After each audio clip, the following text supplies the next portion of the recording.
Hello,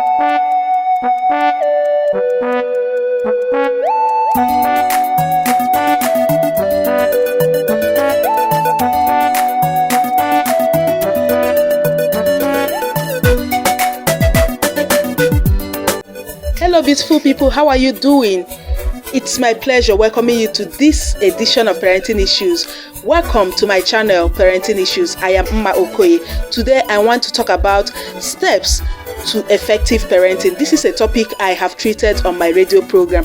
Because of popular demand, I had to record and put it here on my channel so that my fans can always listen to it and learn. Like I said earlier, today I'm going to talk about steps to effective parenting. Yes, it's not enough to give birth to a child or children. What matters is proper upbringing. As psychologists say, children come to the world with an empty brain. What we constantly and consistently put in the child is what the child becomes. Now, two things make a child. They are the nature and the nurture. Nature is about the gene and all the natural things that make a man. But nurture is about the environment and the type of upbringing given to a child. In essence, nurture can actually modify nature. It is this nurture that I want to take you through the steps, which is why I said I'm gonna be talking to you on steps to more effective parenting. Raising kids is one of the toughest and most fulfilling jobs in the world. It is one of the jobs you might feel the least prepared.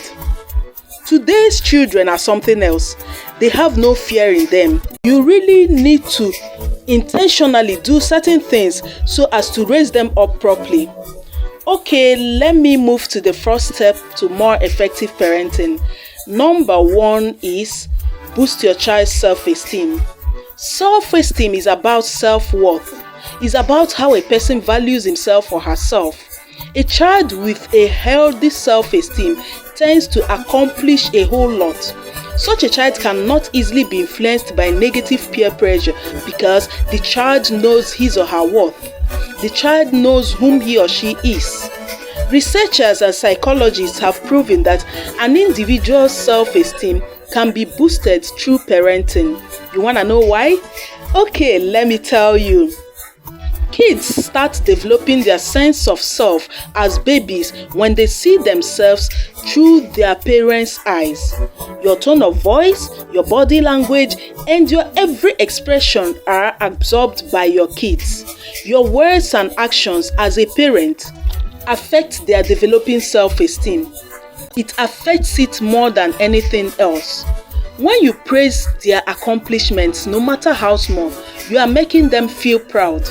For example, a toddler who is learning how to walk, the more you clap and praise him or her for the little efforts made in stepping out a feet after another, the more the child smiles and tries more.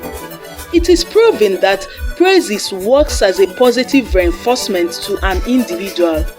Gone are the days when we say, don't praise a child before him or her. No, that mentality does not work any longer now. Remember, we are in the 21st century. The more a child is praised for doing something good, the more the child unconsciously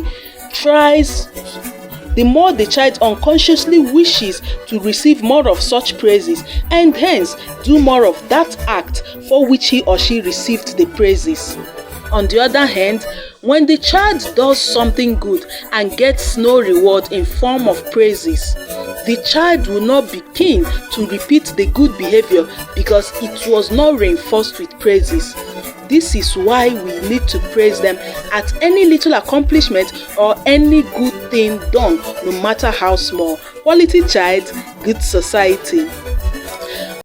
Okay, remember that our topic is on steps to effective parenting. I just need to pause so that you ponder on what I've said so far. But let me continue. I've talked about the need to boost your child's self-esteem, in which I told you that they love praises. If you want to help your child develop a healthy self-esteem, you need to praise always. Acknowledge little accomplishments. The next one is similar to the first one. It boosts the first one. This is the one we can say catch them being good. It's very important. No matter how little that accomplishment is, catch them being good. Let them know that they can do some things, that they are capable, no matter how small. It makes them feel proud. Letting kids do things independently will make them feel capable and strong. So you don't need to do everything for them. We are living in a society, or let me say we are living in an era where parents do practically everything for their children, including thinking for them. We train children who cannot do anything for themselves. We do their homework for them.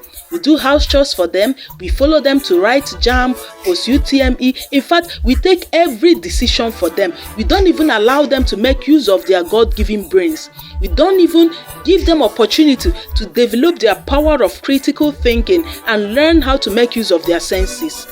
This affects their self-esteem because they feel they are incapable of doing anything. A child's self-esteem is increased when the child is able to do things himself or herself and achieve success. A child's self-esteem is increased when the child can figure out a solution to a certain problem and fix it. Unfortunately, most parents block this aspect of development with overcaring and love in quote, not knowing that they are actually destroying the child. Then another important thing to note if you want to intentionally and consciously boost your child's self-esteem is this. Avoid making loaded statements or using words as weapons. Comments like, "You act like a stupid boy," "You act more like a fool than your little brother," and so on can cause damage to a child just as physical blows do. Some parents can never say anything good in their children.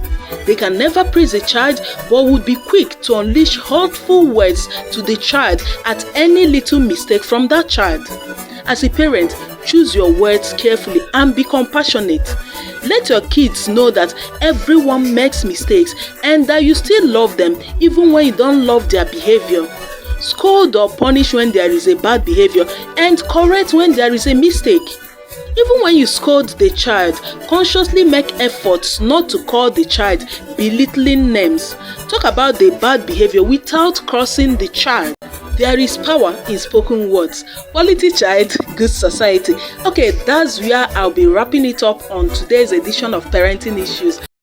Remember to subscribe to this channel so that you can keep getting notifications on my weekly posts, and also like the channel, share to your friends so that every one of us will be better informed and better equipped on ways to properly parent our children. We really need to get it right from our various families. The school cannot do everything for us. We need to lay the foundation and the school will build on it. Then if you want to purchase my parenting books, I have parenting books volume 1 and 2. It is already there for you. The book will guide you on practical steps to proper parenting. Then the one I wrote for the teenagers, I called it Between Love, Infatuation and My Identity. If you need any of these books, just contact me and I will know how to get it to you. Okay, thank you very much. Don't forget, subscribe to this channel, like the page and share to your friends. See you some other time. Bye.